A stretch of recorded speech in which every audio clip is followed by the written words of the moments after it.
Olá pessoal, sejam todos bem-vindos a mais um vídeo aqui no canal. Nesse vídeo vamos comentar sobre o Vino 11. O fundo vem caindo aí, está na mínima histórica. Vamos fazer um estudo dele nesse vídeo. Mas antes gostaria de convidar para deixar o like no vídeo, se inscrever no canal caso ainda não seja inscrito. Essa é uma forma de você fortalecer. Eu vou deixar na descrição do vídeo o link da nossa mentoria. Se você está começando agora, tem muitas dúvidas e quer aprender com alguém que já tem mais de 8 anos de experiência, essa mentoria é para você. Se você quer aprender a investir da forma correta e evitar erros, é interessante que você tenha um mentor. Eu vou deixar também na descrição o link do nosso grupo gratuito do Telegram, onde a gente troca ideia lá diariamente sobre investimentos. Então vamos começar o nosso estudos. E esse aqui é o fundo que vamos estudar hoje, Vino 11. Esse é o código, então se você deseja comprar na bolsa, esse é o código. Valor total da cota, R$ 41,13. Ele está com yield de 9,85%, bastante alto. A cota vem caindo aí. Nos últimos 12 meses já caiu 11,11%. No mês atual já caiu 5,47%. E aqui no gráfico a gente pode ver que a cota ela está na mínima histórica, bem abaixo aí dos piores momentos anteriores. Então esse momento aí está bastante defasada a cota do fundo. Temos aqui o valor patrimonial da cota, R$ 54,80. Ele está com PVP de 0,75, ou seja, está com 25% abaixo do seu valor patrimonial. Ele tem 907,7 milhões aí de patrimônio líquido, então tem menos de 1 bi aí no momento. 124,6 mil cotistas. Aqui a gente vê a tabela de proventos. O fundo vinha pagando 0,34 por cota por mês há bastante tempo. O último provento caiu para 0,31 devido à vacância do fundo, a gente vai ver daqui a pouco. E isso impactou ainda mais as cotas do fundo aí no mercado. Aqui a gente vê os institucionais posicionados nele. Temos alguns poucos, né? Somente um tem a posição acima de 1%, o restante tem menos. Então tá aí os institucionais posicionados aí no ativo. E esse aqui é o relatório gerencial, vamos dar uma lida nele. Temos aqui os dados do fundo, as informações gerais. Gestor Vinci Real Estate, administrador e escriturador BRL Trust. Início do fundo 11 de 2019, tem um fundo aí que não é tão antigo. Público-alvo para investidores em geral. Do lado de cá a gente vê as taxas. Nesse momento o fundo tem menos de 1 bi, né? Então ele está cobrando em torno de 1,10% ao ano. A gente pode ver que ele tem uma taxa de performance também do 20% do QCD e IPCA mais 6. E aqui temos comentário macroeconômico, onde a gestão fala sobre a taxa de juros nos Estados Unidos, fala também da taxa de juros no Brasil, inflação e tudo mais. E ele traz também as atualizações gerais aí do fundo. No último semestre de 2022, o Vino sofreu algumas movimentações de locatários. A gente pode ver aqui que gerou uma redução de 5,7% na receita. Isso fez com que os rendimentos caíssem, né? A rescisão do contrato com a DHL gera um impacto de menos 3,1%, impacto bastante relevante. Ele fala também da devolução parcial da Abril, redução da receita de locação da sede CIA devido à revisional, então foi revisado negativamente. E o atual cenário macroeconômico torna-se a comercialização desses espaços mais desafiadora. Como esse aqui é um fundo de escritório, tal, de prédios comerciais, com essa retração econômica, acaba prejudicando um pouco mais esse setor. As empresas vão evitar de se expandir devido à situação econômica, né? O fundo anunciou a distribuição de 0,31 e continua com 0,29 centavos aí por cota de resultado acumulado. Então ele tem praticamente um resultado aí de lucros acumulados. Aqui a gente vê a DRE do fundo, mês de janeiro, receita com imóveis, 9,1 milhões. Tem também a receita financeira. Aqui está as despesas, a despesa financeira dele está bastante alta. As despesas com taxa de administração continuam me chamando a atenção. Mais de 17% da receita vai para as taxas, né? Taxa de administração, gestão e a escrituração. Sobrou um resultado de 4,7 milhões e a gestão distribuiu 5,1. Então ele já distribuiu um pouco acima do rendimento auferido. Então ele já usou aí lucros acumulados nessa última distribuição. Aqui a gente vê, né, aquilo que a gente viu no Status Invest em formato de gráfico, a quedinha que teve nos proventos. E a gestão apresentou um guidance agora, vai ficar entre 0,30 a 0,34 até junho, né? Novo guidance aí, considerando essa vacância aí do fundo. E aqui a gente vê a rentabilidade bruta do fundo, comparação das cotas aí do Vino 11 com IFIX e CDI. Então a gente pode ver que ele está perdendo para o CDI líquido, perdendo feio. Já está bem próximo aí do IFIX. A linha aí do Vino está bem coladinha com a linha do IFIX. Nesse momento está até um pouquinho acima do IFIX. Comparar com o CDI é bastante injusto aí nesse momento, porque os fundos imobiliários são inversamente proporcionais ao índice CDI, né? Então, no momento que o índice está muito alto, as cotas tendem a cair.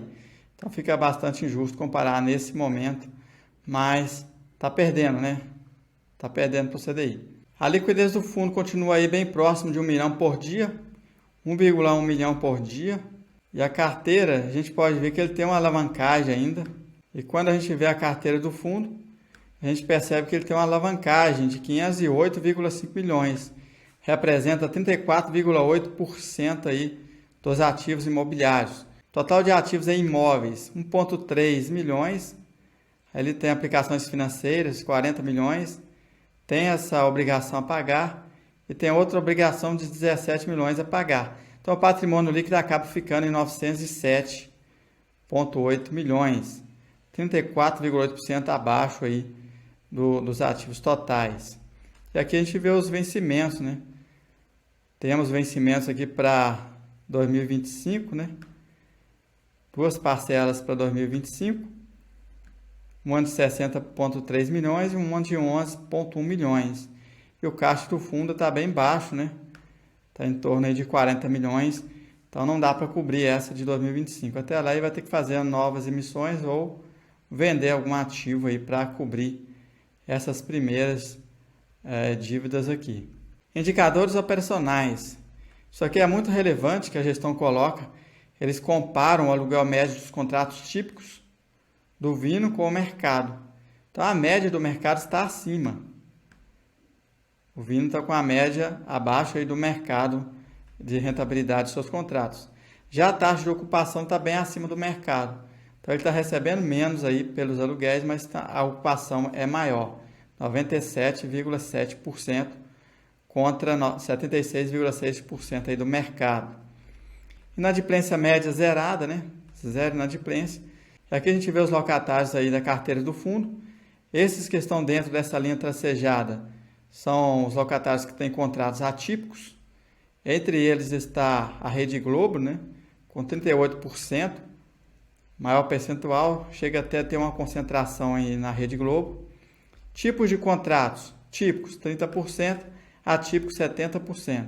Segmentos, comunicação e mídia, financeiro, construção e serviços imobiliários, os três maiores, o restante está mais diversificado.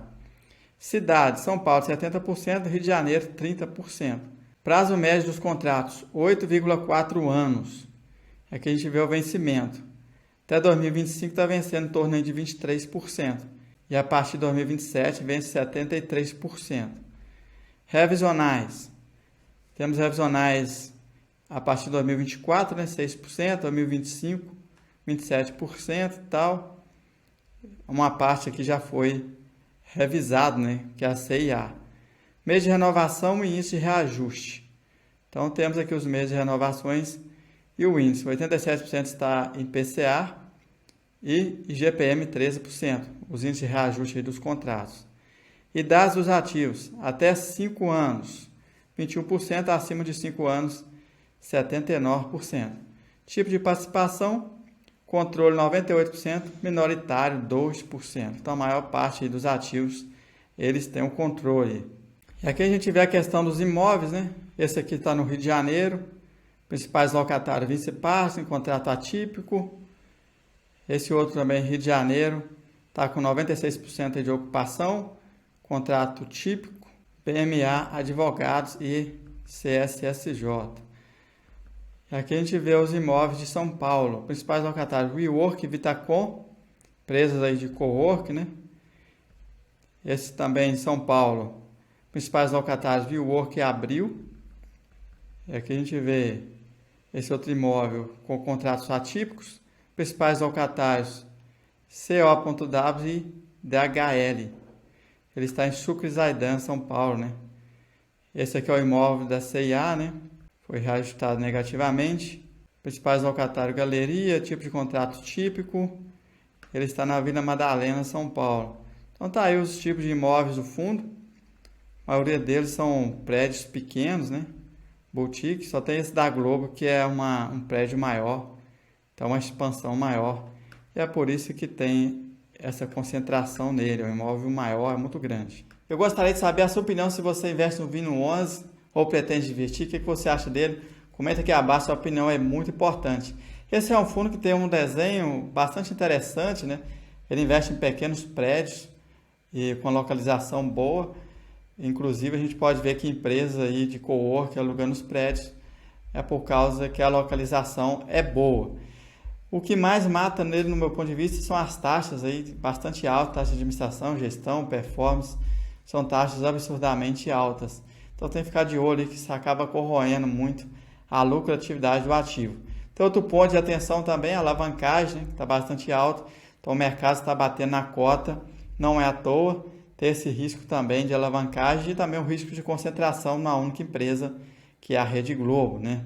Mas para concluir aqui, reforçando, a qualidade dos ativos, do meu ponto de vista, é boa. E também o case, né? O case dele de investimento é interessante, investimento em boutiques. Eu gostaria de reforçar que esse canal não indica investimentos. Se você assistiu até aqui e não deixou o like, deixa o like. Se não é inscrito, se inscreva. Dê essa força aí. Um grande abraço e até o próximo vídeo.